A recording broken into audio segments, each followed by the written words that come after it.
Ladies and gentlemen, President Trump is not scared to take questions right there on the spot.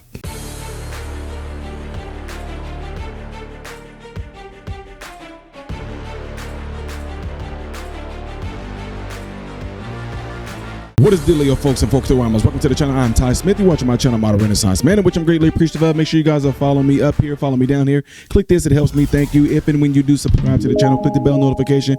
That will bring down a drop box for you to select all notifications. That way you'll be notified whenever I do post. Lastly, don't forget to check out my other channel called Man, Husband, Father, which I appreciate you guys helping me reach 7K over there. Ladies and gentlemen, I'm not going to take too much of your time, but President Trump was asked a series of questions right before he was getting ready to take off, and they include names such as Tucker Carlson, Nick Fuentes, the insurance, Thanksgiving, and the inflation, the people getting 2K, and something he said they can do with the 2K. I think is something that I think a lot of y'all would be interested in, especially something he's going to say it here now. This is going to be kind of strange, but I do want y'all to listen for the word Cadillac, okay? Anyway, nevertheless, yeah, listen for Cadillac. Y'all to see why. Check this out.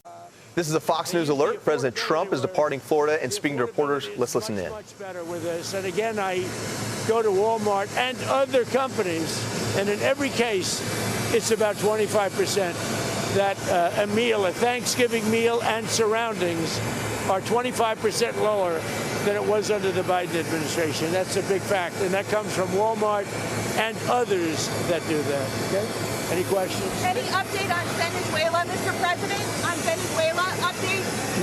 No update on Venezuela. With the designation of that cartel associated with Maduro, does that mean that the U.S. government can target Maduro's assets or infrastructure inside Venezuela? It allows us to do that, but we haven't said we're going to do that. And we may be discussing, we may be having some discussions with Maduro, and we'll see how that turns out. They would like to talk. Mr. President, Representative Massey says he's concerned that the Epstein probe you are calling for could be a smokescreen to block the release of more files. Is that the case? Well, I don't want to talk about it because fake news like you're a terrible reporter, and fake news like you, they just keep bringing that up to deflect from the tremendous success of the Trump administration. So a guy like Massey, his poll numbers are showing he's at 6% approval rating right now. And we call him Rand Paul Jr. because he never votes for the Republican Party. So they're using Jeffrey Epstein as a deflection from the tremendous success that we're having as a party. Mr. President, on Venezuela, you said they want to talk. You said Venezuela wants to talk. What does that mean? Venezuela would like to talk. What does it mean? You tell me. I don't know. You want to talk to them? I talk to anybody. I talk to you, right? I talk to anybody. We'll see what happens. Her life could be at danger because of the rhetoric.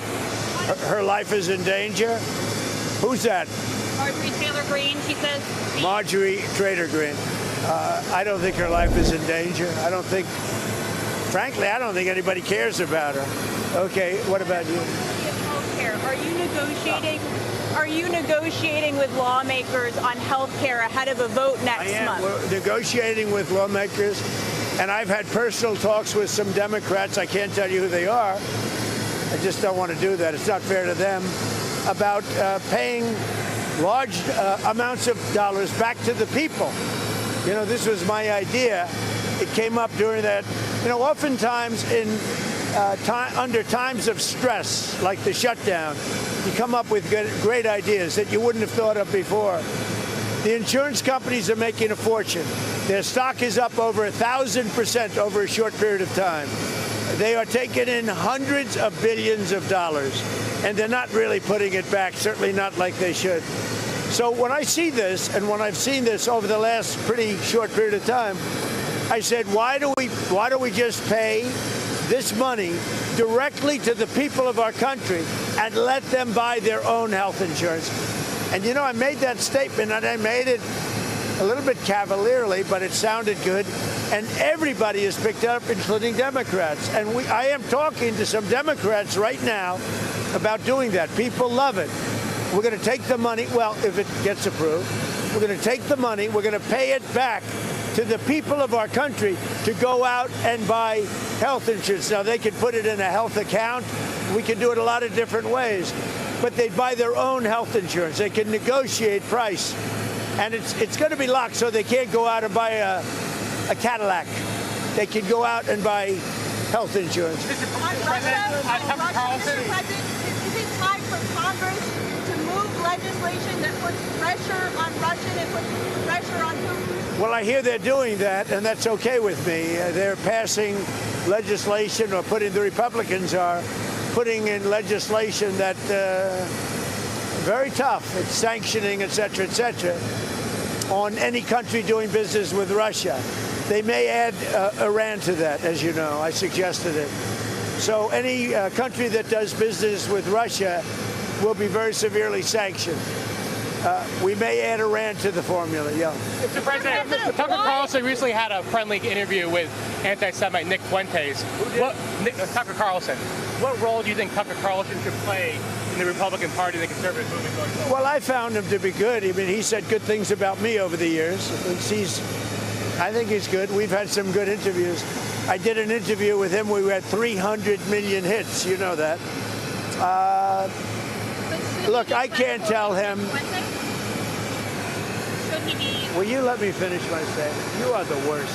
You're with Bloomberg, right? You are the worst. I don't know why they even have you. We've had some great interviews with Tucker Carlson, but you can't tell him who to interview. I mean, if he wants to interview Nick Fuentes, I don't know much about him, but if he wants to do it, get the word out. Let him, people have to decide. Ultimately, people have to decide.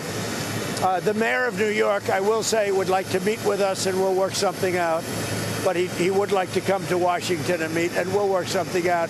We want to see everything work out well for New York. You yourself had dinner with Nick Fuentes at Mar-a-Lago a few years ago.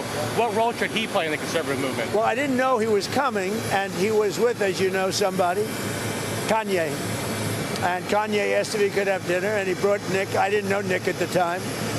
And he did. He came, and along with a few other people. He brought a few people with him. Meeting people, talking to people, like for somebody like Tucker, that's what they do. People are controversial. Some are, some aren't. I'm not controversial, so I like it that way. Okay. On Venezuela, are you discussing options with Congress? Are you going to Congress to discuss potential options you're considering? We like to keep Congress involved. I mean, we're stopping drug dealers and drugs from coming into our country. And I actually told Marco and some of the people, our Secretary of State is doing a great job, by the way. I said, go to Congress and let them know we're not letting drugs come through Mexico. We're not letting them come through Venezuela. And let Congress know about it. We don't have to get their approval, but I think letting them know is good. The only thing I don't want them to do is leak information that's very important and confidential and may put our military at risk, or whoever is doing, CIA, military, etc. But I did say, I said, go and see Congress, see the representatives that we're supposed to be seeing, and be open about it. If they say, we don't want you to stop drugs from coming into the country, I don't think that would be good, yes. Are any other countries committed to helping the U.S. with Venezuela, or is all our action still? Yeah, we have great support because it's all about drugs. Well, in Venezuela's case, it's about drugs, and it's also about thousands, hundreds of thousands of people that they've released into our country. And some are gang members from Tren de Aragua. Some are many are drug dealers. Some are murderers. So in the case of Venezuela, it's the prison population. Their almost entire prison population was released into the United States. You know what that means? Their prison population was released into the United States. And we're getting it out. We're doing an amazing job. We have a strong border now. We have everything. Our country's doing so well. But what the Biden administration did to our country should never be forgotten. And the single worst thing they did is allow 20 or 25 million people to pour into our country. People from prisons, drug dealers, mental institutions, bad people, gang members, to allow that to happen to the United States, totally unchecked and unvetted, should never be forgotten. What they've done to our country is a very big thing. But we are correcting it. We have strong borders now. We have a great economy. The prices are coming down. The Democrats like to use the word affordability, but their affordability was terrible. The problem with the Democrats, they lie. They do it so well. They talk about affordability, but I'm the one that's getting the prices down. As an example, they had the highest inflation in the history of our country. I have it down now to a normal level, and it's going down further. Thank you very much, everybody. There you have it. Now, let's be honest. There's no way in the world President Joe Biden would have been able to do that right there. And there's just no... How was he able to avoid doing that for 4 years? Where he was able to just escape questions like that right there on the spot like that. If y'all don't think that that was like one of the biggest cover-ups of all time, I don't even know what to say to you, because it's just sad how quickly we forget that President Biden wasn't even capable of doing what we just seen President Trump do. Whether you like him or not, I'm not talking about the personality thing. I'm just talking about being able to answer questions right there on the spot. You couldn't get President Biden to do that at all. Anyway, did y'all see what I was talking about with the Cadillac thing? I was like, what Cadillac are you going to be able to go out and buy with $2,000? I don't know what you're talking about right there. But anyway, the way he responded to Tucker, the way he responded about Nick Fuentes, this is why America can be so divided, because of everything we so-called pride ourselves on. The minute you say things about free speech and be able to talk to whoever you want to and be able to have discussions with who you want to, some of you will get pissed because you don't like the person or like what they stand for or anything like that. Don't mean that you can't have a conversation with them.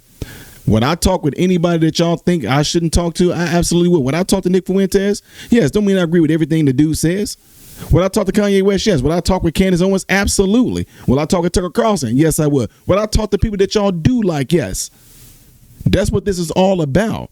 And if you are those type of people to where he's like, if you have a discussion with them, I won't have nothing to do with you, I'm cutting you off. That says more about you than it does me.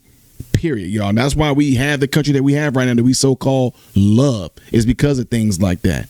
We're able to talk about our differences. I don't mean I ain't got to be around you, hang out with you, be in your face, and live among you, and, you know, have the same type of principles, standards, and morals that you do. Absolutely not. But it don't mean that I can't talk to you. Anyway, with that, you know, let me know what y'all think about this. I think that was pretty good, and I hope that the sound from the airplane didn't get on y'all nerves too much. Let's see what y'all think in the comments below after this video. Don't forget to do what you see in the element right here. That would greatly help the channel. And the next video that I may do after this one will be up there. Things I did as of yesterday right here. If you have not subscribed, just click this right there. That's all you got to do. I am Ty Smith, Model Renaissance Man. And I hope and pray every last one of you have food, shelter, and clothing. Most of all, praying every last one of you guys in great health, mentally, physically, emotionally, spiritually. God bless you all through Jesus.